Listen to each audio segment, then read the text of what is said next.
supaya kita betul-betul dapat menjalankan puasa dengan baik, dengan benar, sesuai tuntunan syar'i, maka kita pun harus tahu ilmu tentang puasa itu sendiri kan.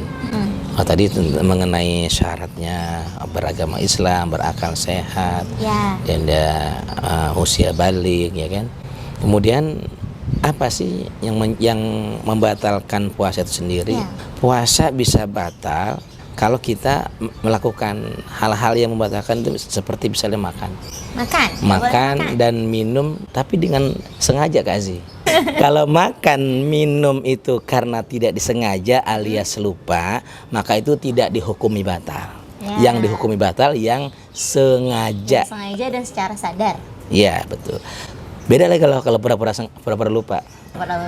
Kalau memang betul-betul lupa, walaupun habis 2 piring, aduh lupa, nggak apa-apa.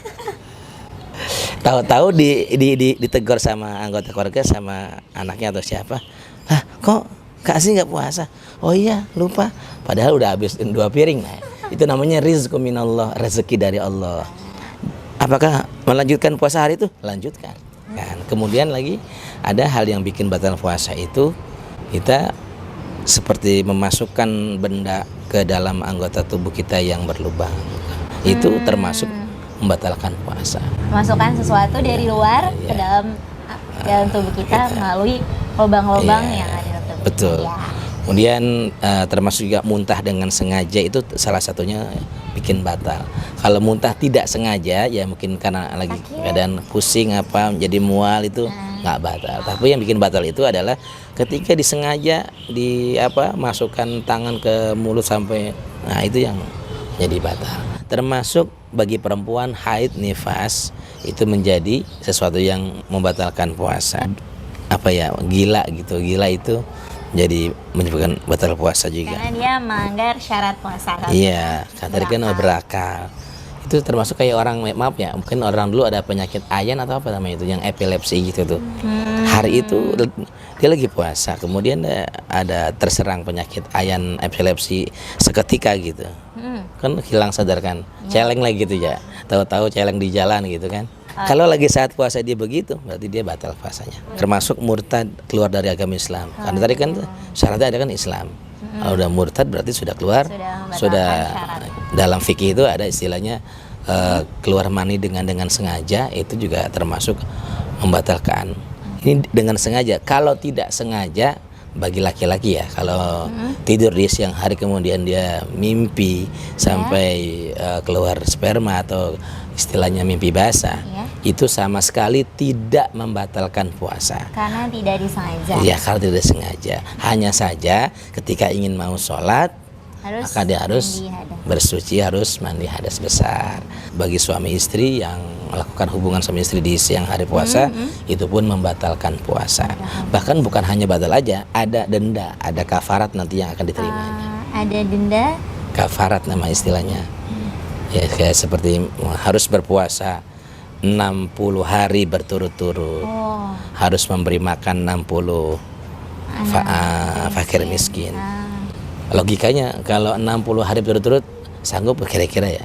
Yang 30 hari aja dia batal, kecolongan sehari kan gitu. Makanya ini perlu ada perhatian khusus, apalagi yang pengantin-pengantin baru yang menikahnya di bulan Sya'ban menjelang Ramadan, atau yang bahkan menikahnya di bulan Ramadan, ini harus lebih berhati-hati gitu. Oke sih, dia secara status mungkin sudah beristri, sudah bersuami, sahur sudah ada temannya, tapi harus dijaga di siang hari gitu. Jadi kira-kira ya seperti itu, hal-hal yang bikin batal puasa harus kita pahami supaya kita betul-betul bisa menjaga puasa itu dengan sempurna gitu. Nah, ada lagi hal-hal yang bikin batal, bukan puasanya tapi pahalanya batal. Puasanya nggak batal. Iya. Berarti nggak harus menggantinya nanti. Enggak. Tapi pahalanya batal. Berarti dia nggak dapat pahala puasa. Betul. Apa aja tuh Pak? Nah, saya takut kena kemarin. Itu dalam terjemahan hadis itu sendiri ada 5 yang bikin batal puasa. Yang pertama, dusta. Berbohong itu membatalkan pahala puasa. Walaupun dari pagi, dari subuh dia menahan lapar, haus dan seterusnya, tapi dia berbohong. Di hari itu dia berbohong. Maka puasa yang dijalankan hanya sekedar mendapatkan lapar dan hausnya saja, tapi tidak mendapatkan nilai pahala puasa Iya. sendiri. Kalau bohong untuk kebaikan, kira-kira batal juga nggak pahalanya? Konteks bohong di sini dalam pengertian ya secara umum yang namanya sifat bohong, Ya. kita bohong kepada orang berarti kan kita berlindung di balik kebohongan itu dan supaya orang percaya kepada kita, dan artinya kita merugikan orang lain kan di situ. Kemudian ketika berbohong itu ternyata memang ada maslahat, ada kebaikan di situ, itu tidak menjadi hilang pahala kita, tidak. Contoh gini, misalkan biasa kalau menjelang akhir-akhir Ramadan kan, misal kalau istri kan susah menahan hawa nafsu belanja, kan gitu. Kemudian ya walaupun sekarang belanja nggak harus ke pasar, nggak harus ke Tanah Abang, tinggal klik-klik di HP juga langsung datang paket kan gitu. Mungkin ini si pasangan suami istri, istrinya dengan bangganya memantaskan baju itu dipakailah, disedengin, dipas-pasin. Ini gimana, bagus nggak, cantik kayak gitu, iya gitu. Padahal kalau kata versi suaminya, aduh kayaknya nggak banget ya gitu ya. Tapi dia coba menutupi hal itu, dia bilang, oh bagus, cantik, bagus, bagus, gitu. Nah itu, ya tapi ya apa ya, ya mungkin berbohong seperti itu ya dalam rangka menyenangkan hati pasangan, hati istri, itu tidak dikategorikan membatalkan pahala puasa. Oke, berarti yang tadi pertama membatalkan pahala puasa itu berbohong. Ya. Lalu yang kedua apa? Ghibah. Gibah. Tahu kan ghibah? Bergibah, ngomongin Ghibah orang. itu ngomongin orang dalam konteks yang kejelekannya. Buruknya. Iya. Kalau ngomongin kebaikannya kayaknya sedikit ya orang yang ngomongin kebaikannya. Karena naluri manusia itu kan maunya kan terlihat baik. Iya. Terlihat perfect lah, gak mau ada cacat sedikit pun. Nah begitu juga orang lain juga ingin dipandang kita juga baik, ya gitu. Makanya kita ya kalau bisa ngomongin orang, ngomongin yang baik-baiknya. Iya kayak di daerah mana itu, misal pagi beli belanja sayuran, beli bayamnya 3 ikat, ngobrolnya 3 jam. Nah ngobrolin ngomongin orang lagi. Itu sayang, pagi-pagi aja udah ngomongin orang. Jadi pagi-pagi udah habis tuh pahalanya. Maka itu kalau yang seperti keluar dari rel yang ingin menjadi insan yang bertakwa, karena ngomong gitu kan jadi nggak ada keterkaitan ke situ. Makanya dilarang kita untuk berghibah karena membatalkan pahala puasa, karena bertolak belakang dengan sifat takwa yang tadi yang ingin kita raih. Kemudian ada lagi Kazi, yang ketiga termasuk bicara fitnah, adu domba. Fitnah, adu domba, memfitnah seseorang. Walaupun tidak berkata dengan lisan, dengan gadget pun. Oh, dia komen haters. Ya. Kemudian dia buat sesuatu post ke grup yang bikin hoax. Bikin hoax gitu. Itu termasuk. Fitnah itu juga termasuk. Itu fitnah di abad modern. Ada lagi yang keempat. Bersumpah palsu. Bersumpah palsu. Iya. Demi Allah. Wah. Bukan gue yang nyolong. Nah, itu. Udah bohong, bersumpah palsu pula. Itu membatalkan pahala puasa. Kelima yang terakhir. Memandang dengan syahwat. Tapi gini, kalau memandang sekedar memandang itu nggak jadi masalah. Kan yang dipermasalahkan kalau ngelihat itu nggak jadi masalah. Tapi kalau ngeliatin, nah itu paham kan ya? Lihat dan ngeliatin. Iya. Oke. Kalau ngelihat kan karena kita nggak sengaja, tahu-tahu ada di depan kita ngelihat. Kita ingat, oh ya Allah kita puasa. Astagfirullahalazim. Kalau ngeliatin ngeliatin Pak Guru, nggak apa? Nggak apa-apa, kan namanya pandangan biasa. Kalau pandangan dengan hawa nafsu itu yang bikin batal puasa. Pandangan penuh syahwat itu pandangan yang ada nafsunya. Bisa menimbulkan nafsu yang membatalkan. Karena kan puasa itu menahan hawa nafsu. Kalau sudah memandang dengan hawa nafsu berarti sudah keluar nih, sudah dari jalan-jalan udah keluar nafsunya. Berarti hilang pahala puasanya.